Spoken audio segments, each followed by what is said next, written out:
And now for our next exciting comic. She is a co-founder of Your Mom's Comedy. This was all her idea, then we just jumped on board. Is the fabulous, well, I shouldn't say her name yet because they're class. You're going to be at a place in Lincoln on what date?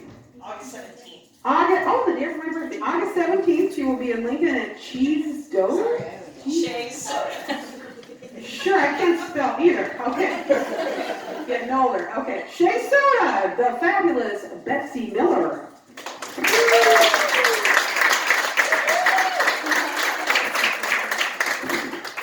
All right, well, thank you guys so much for coming to Your Mom's Comedy Show. We sure appreciate it.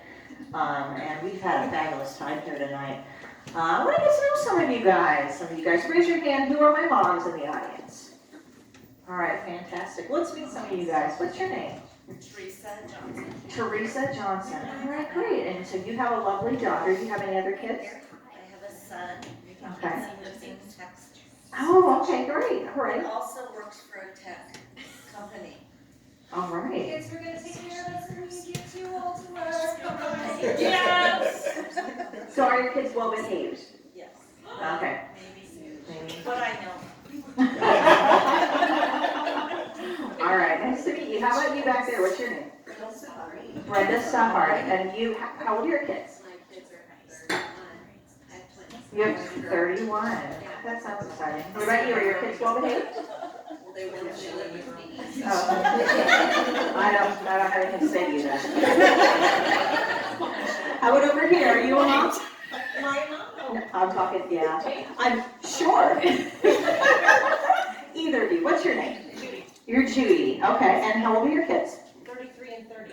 33 and 30. Okay. Judy, I'm going to ask you a personal question. You don't have to answer. First of all, did you give birth to your kids or did you outsource? I just never know. I hate to ask this question. I'm like, well, no, they were adopted or grown. I don't know. Okay, so Judy, when you gave birth, did you do the natural childbirth thing? Okay, great. I found that giving birth was this really spiritual and transformative experience because of all the drugs. I took anything they would offer me, okay? I took the Percocet, I took the epidural, I took something a guy slipped me in the middle of the night that I'm pretty sure wasn't a nurse. And honestly, guys, I'm sorry, but I didn't think it was that bad. It wasn't as bad as I thought. I remember laying there just thinking, you know, this isn't that bad. It's really just exercise for my pelvis. Which makes sense, because that's how I got pregnant in the first place. Then I bring the babies home, and weird thing, they don't look like me. They look like my husband, they don't look like me. And when your kids don't look like you, you kind of start to worry, right? Like, it kind of makes you wonder if they're really yours. I said to my husband one time, I said, sweetie, our kids don't look like me. He said, okay. Yeah. Did you cheat on me? Betsy, it doesn't look like that. Yeah, just answer the question. My son is 6. His name's Severin. He wrote a joke the other day. It was pretty good. You guys want to hear it? Yeah, all right.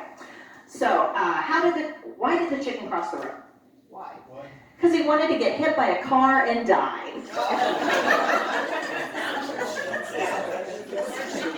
So he's probably mine. I work part-time as an aerobics instructor, which is a fake job that women have on The Bachelor. Are people still even watching The Bachelor? I can't believe it's still on. I saw that. Oh. Sorry, I didn't mean to offend you and your people. I saw the cover of People magazine the other day, and it said, Bachelorette says, I won't be lied to. And I was like, then why did you go on The Bachelorette? What were you thinking? It's like a prereq. All right, children, am I going to have to put you farther in the corner? Come on. I do like The Bachelor, though. I like it because I can relate to those women because they say the same things week after week. And that's just like being a mom, isn't it? They say things like, I didn't come here to make friends, or she's not here for the right reasons, or how did I get those bumps on my nether regions? And I say things, like, take your feet off the table, or eat your peas, or you need to go potty before we leave. And then my husband's like, why do you keep nagging me?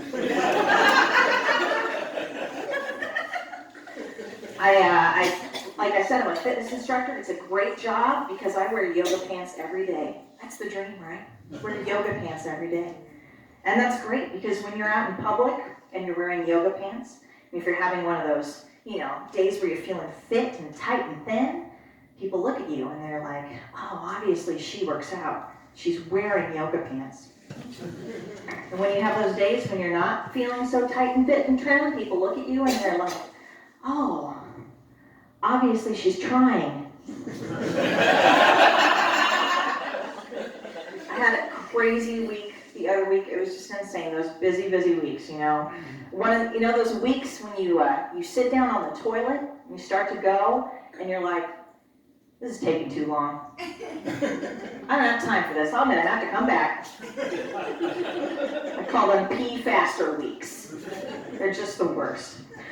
I was walking to the mailbox and I had my daughter with me, Eleanor, she's 3. And I just gotten back from work, so I'm sweaty. And we're walking and this man comes towards me.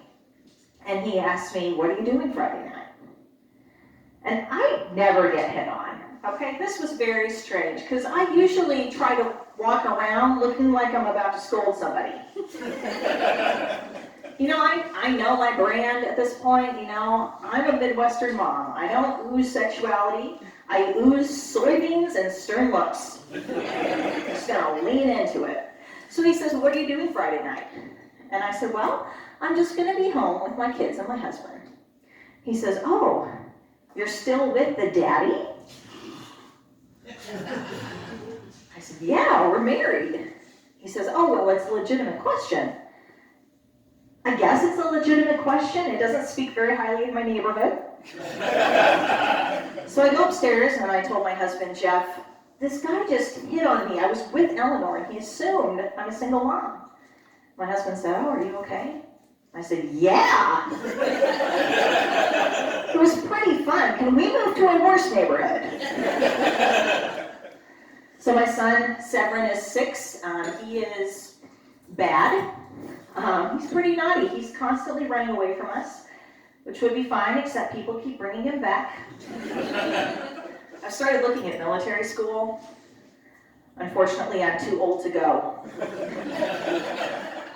His teachers tell me, he's strong-willed, which is teacher speak for awful.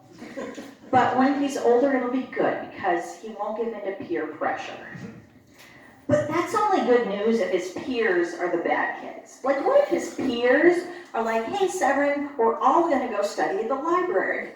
And my son is like, that sounds dull. What we should do is kidnap a chihuahua, paint him purple, and snort cocaine off his back.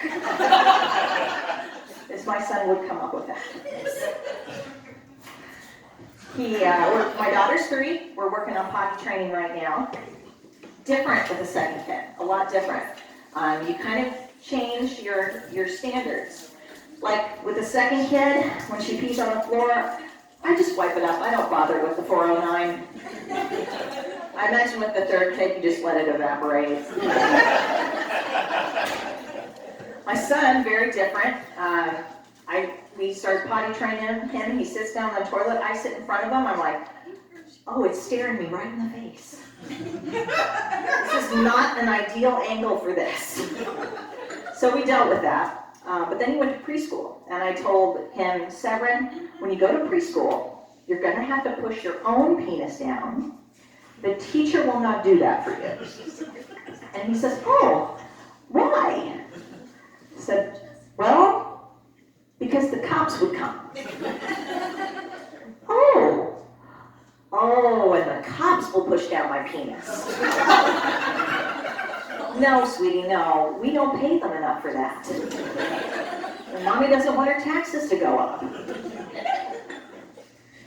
Little boys are so funny. We were in the car the other day, and he says, Mommy, my penis hurts. I said, okay. He said, yeah, when we go over the bumps, my penis gets scared and it hurts. I said, well, tell your penis not to worry. He said, Mom, I don't speak penis. So I don't know what to tell you, babe. I don't speak penis either. If you don't believe me, ask your dad.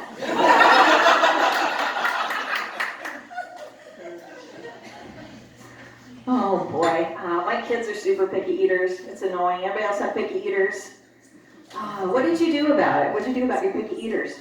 Well, we would try to force him, and he would sit at the table until like 9 o'clock. It didn't work.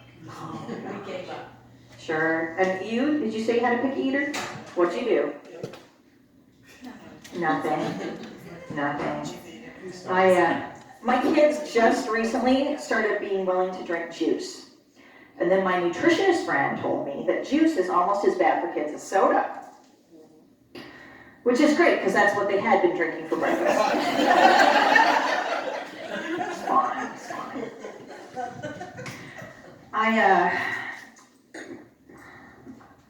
I have been told for a long time that I'm a mom, that I'm momish, by my friends.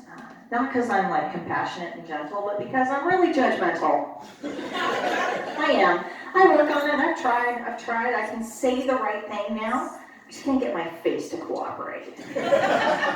So I can say things like, oh, that's great that you're moving in with your boyfriend in 1 month. Or, yes, Dad, you should definitely buy a motorcycle. Or, I'm so glad you guys could come because you drank all the wine in Columbus. There's my eyebrows. My eyebrows won't cooperate, okay?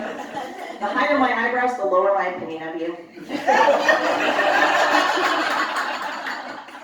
These are actually my eyelashes. My eyebrows disappeared into my hairline in November of 2016. That's all I'll say about that. Keep drinking. I think I am a pretty good mom. My friend told me the other day, Betsy, I think you have a lot of repressed anger. I said, oh, thank you for saying I'm a good mother. And I think I am a pretty good mom. I try to tell my kids the truth as much as possible. And you know what doesn't tell kids the truth is PBS. PBS will not tell kids the truth. My kids like this show called Daniel Tiger's Neighborhood. You guys seen this, heard of Daniel Tiger's Neighborhood? Daniel Tiger's Neighborhood has all these little jingles that are supposed to teach kid things that are not true. And then my kids sing them to me, and then I have to set them straight. So my kids will say, you can take a turn, and then I'll get it back.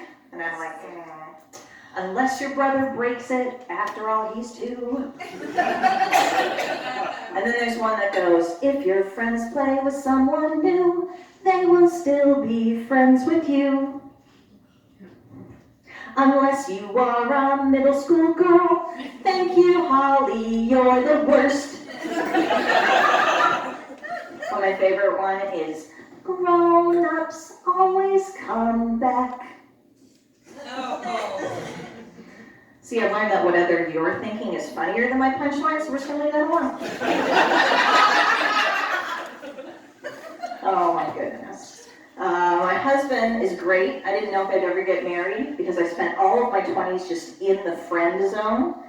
This is where men are always saying to you, oh, Betsy, you're like my little sister. Or, oh, Betsy, you're like my big sister. Or, oh, Betsy, you're like my weird aunt that kisses people on the mouth. But he's great. He actually lost a ton of weight recently. It was amazing. Yes, that's right. No more fat in a row. Woo! He lost 10 pounds, and I was like, that's awesome, honey, good job. And then he lost another 10 pounds, and I was like, I can't believe you're disciplined. And then he lost 30 pounds, and I started baking more. Then his weight dropped below mine, so I shot him. I didn't shoot him, but I did start dieting too, and it's really made us more compatible. because now we're both hungry and angry all the time. But it doesn't really fix your self-esteem necessarily, right? Like, the other day he said to me, Betsy, I feel like I'm gaining it back. I was like, no, sweetie, you look amazing. Don't be ridiculous. And then I said, but, you know, I feel like I've kind of started a plateau.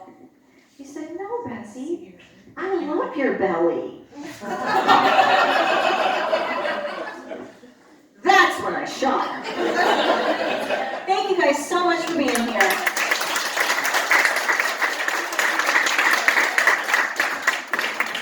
We're going to finish the show with what we like to call mom time. We are going to just talk a little bit spontaneously about back to school. Back to school is coming. Raise your hand if you have a kid going back to school right now. Who's got a kid going back to school? You're going back to school. I'm a teacher. You're a teacher. Yes. All right. All right. Solidarity. Okay. No, Okay. that's too.